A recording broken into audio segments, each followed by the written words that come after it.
थांबा जरा. जर तुम्ही स्वामी समर्थ यांची सेवा करत असाल तर एक प्रश्न स्वतःला नक्की विचारा. आपण करत असलेली सेवा स्वामींना खरंच मान्य आहे का? कारण स्वामींची सेवा फक्त पूजा आरती नाही, तर ती आहे आचार, विचार आणि वर्तनाची शुद्धता. आज आपण जाणून घेणार आहोत स्वामी समर्थ सेवेकरांची खरी आचारसंहिता. स्वामी म्हणतात, भिवू नकोस, मी तुझ्या पाठीशी आहे. रोज श्री स्वामी समर्थ सारामृत या पोथीचे क्रमशः 3 अध्याय वाचावेत. रोज 11 माळी श्री स्वामी समर्थ या मंत्राचा जप करावा.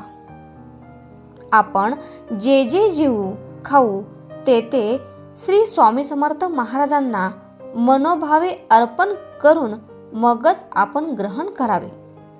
प्रातःकाळी उठताना, रात्री झोपताना व एरवी देखील श्री स्वामी समर्थ महाराजांचे स्मरण करावे.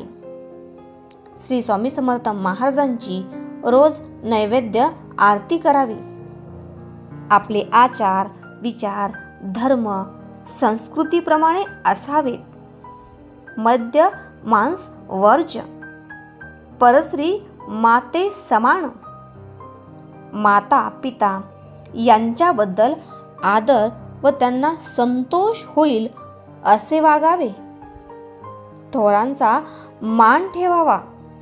सर्वांशी नम्र भावाने वागावे. सद्गुरू प्रणीत मार्गावर अनन्य श्रद्धा ठेवून इतरांनाही या फलदायी व अनमोल मार्गावर जास्तीत जास्त संख्येने सामील होण्यास प्रोत्साहन द्यावे. कुलदेवतेचे रोज स्मरण नमन करावे. कुलाचार पाळावेत. रोजच्या रोज घरी पंचमहायज्ञ करावा.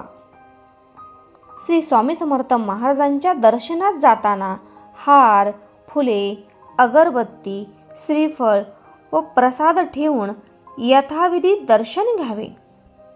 उपास्य देवतेची आराधना ध्यानपूर्वक करावी.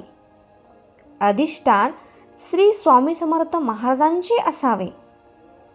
काम्य सेवा संकल्पपूर्वक असावी. म्हणूनच लक्षात ठेवा, स्वामी समर्थ यांची सेवा म्हणजे फक्त देवळात जाणे किंवा पूजा करणे नाही. खरी सेवा म्हणजे मनात नम्रता, वागण्यात सदाचार आणि मुखी सतत श्री स्वामी समर्थ हे नाम असणे.